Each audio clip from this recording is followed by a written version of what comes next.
Speaking of Judge Masipa, she will rule on culpable homicide when court does resume tomorrow. In the meantime, CNBC looks at some of the money that has been spent on the trial by different parties.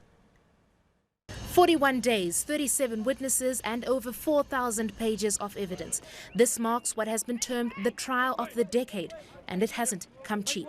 Murder-accused Oscar Pistorius is said to be paying an estimated 100,000 rand a day for his heavyweight defense. According to several media reports, senior advocate Barry Roo alone is believed to be costing the Paralympic athlete between 35,000 rand and 50,000 rand a day. Pistorius has other cost burdens too. There's a 1 million rand bond he's currently out on. Then he's obligated to pay for expert witnesses that took the stand on his behalf.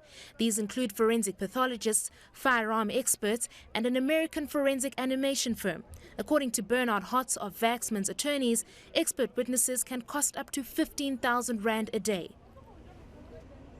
But the man in the dock is not the only one who's had to adjust his balance sheet for this trial. As they battle it out for viewership, media houses too have forked out large amounts of cash to broadcast the trial. One foreign press producer estimated his broadcaster is paying on average $10,000 per day, or just over 109,000 rand for their coverage of the trial.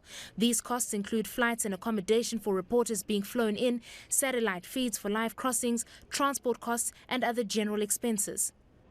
While the National Prosecuting Authority says its bill doesn't come anywhere near to what the defence's does, some of the costs incurred by the state include costs associated with expert witnesses who aren't on the state's payroll, as well as a 30-day mental evaluation the Blade Runner was ordered to undergo.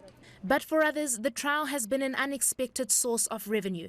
The South African Post Office, which owns a building situated across the road from the court where the trial is taking place, has cashed in big, charging media houses up to 3,000 rand a day for a spot on this rooftop territory. A single media house over the 41 days would have brought in 120,000 rand, and with more than 5 spots available, the office has most likely generated cash north of 600,000 rand. The Steenkamp family, who've undoubtedly suffered the greatest loss, have also accumulated some funds. Media agencies have reportedly paid sums in the region of 500,000 rand per interview with Reeva Steenkamp's parents. The Steenkamps could also claim millions from Pistorius in a settlement or a civil trial. Christine Mundwa, CNBC Africa, Johannesburg.